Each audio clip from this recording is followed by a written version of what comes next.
Er du så flink å rydde, Sivert? Hæ? Hva er du? Passer de?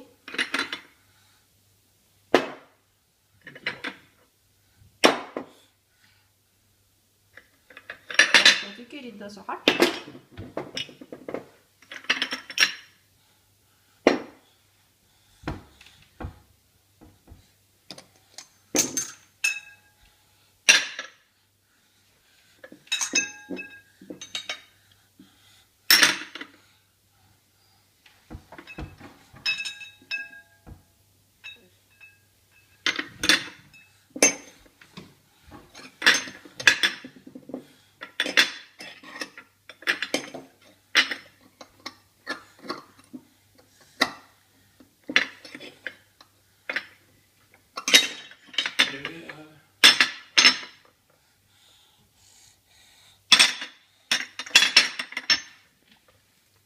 Her langt inne i kjøkkenet treffer vi på lille Sivert.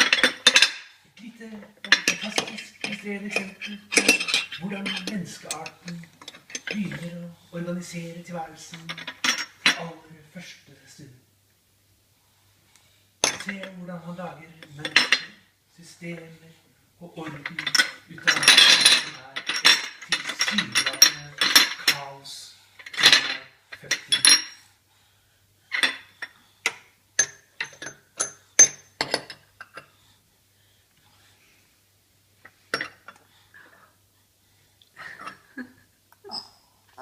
Og så hvordan den evnen til å lage mønster, orden, griper om seg og tar kunstneriske retninger.